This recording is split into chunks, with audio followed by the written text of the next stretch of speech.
Sesungguhnya zina itu adalah suatu perbuatan yang keji dan suatu jalan yang buruk. Quran Surat Al-Isra ayat 32.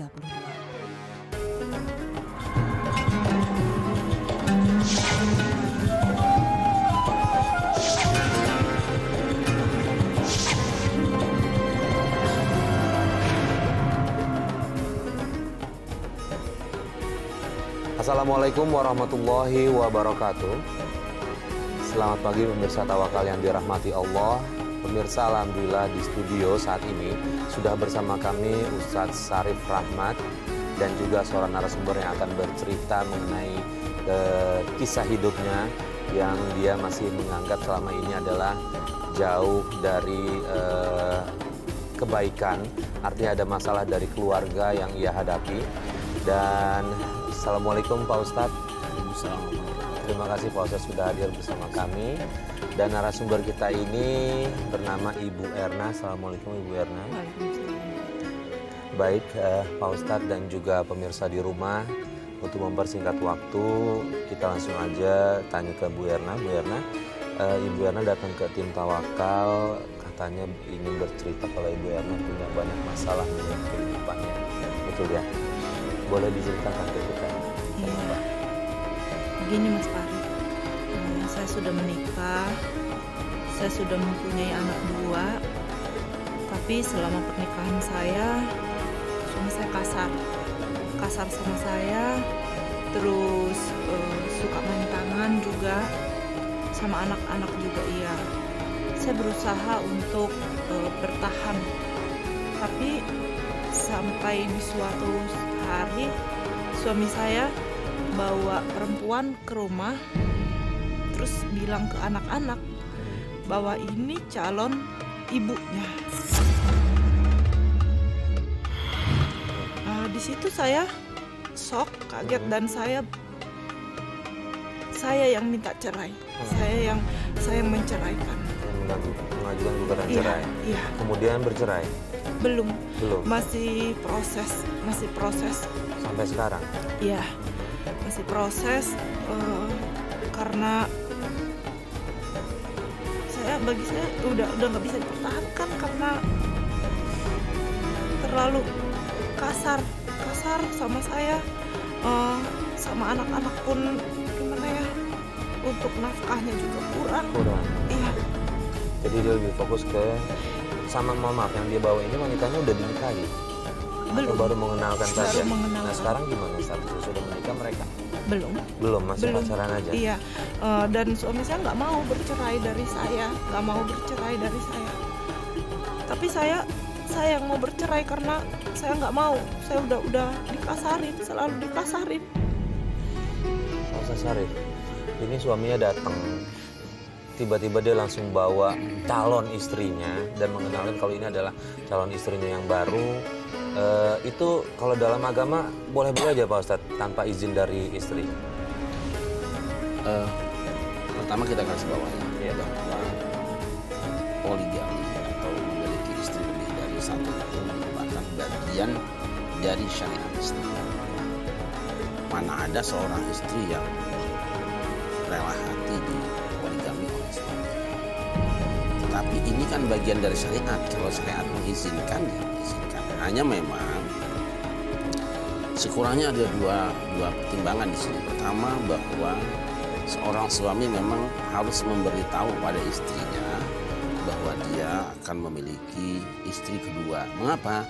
Karena ketika dia sudah memiliki 2 istri, secara otomatis maka nafkahnya terbagi menjadi 2. Pembagian harinya terbagi menjadi 2. Dan nanti saat dia meninggal dunia, maka pembagian waris itu juga harus dibagikan secara adil kepada 2 sisi istri tadi.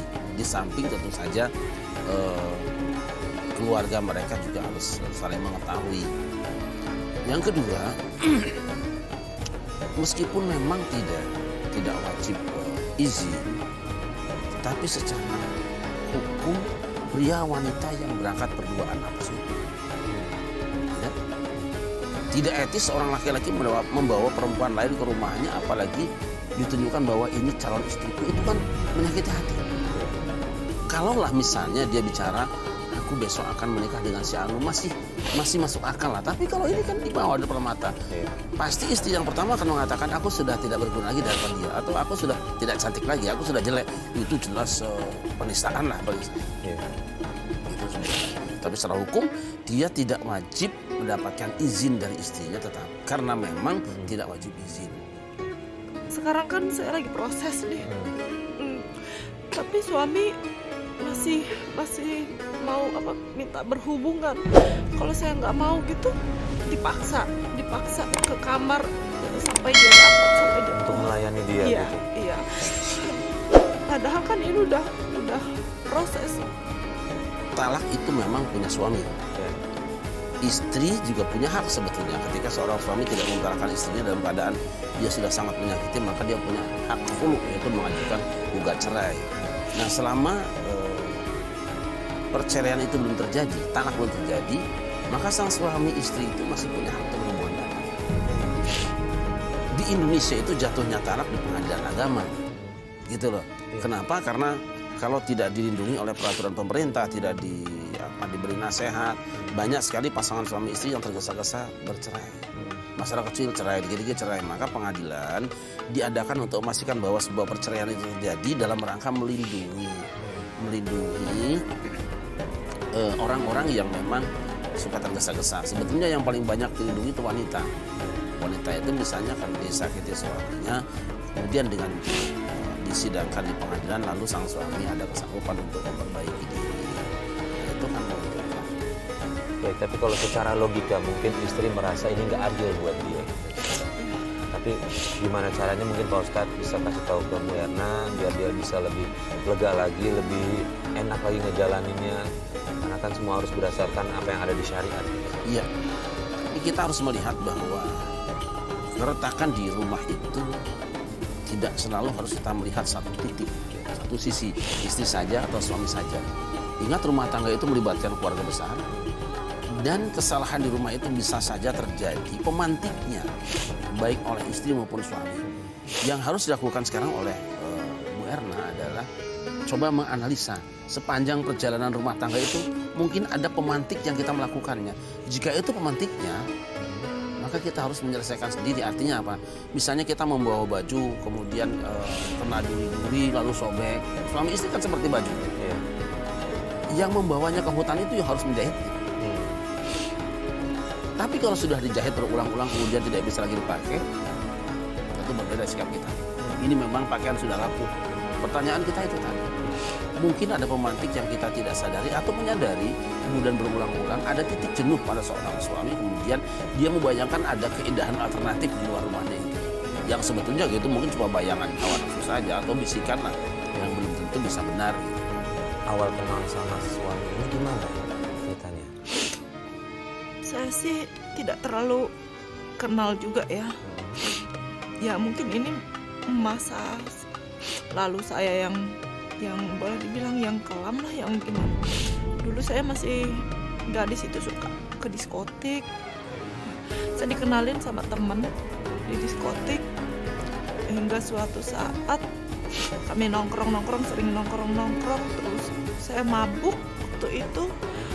Disitulah suami saya mungkin ngambil kesempatan ya, dan setelah 1 bulan saya hamil.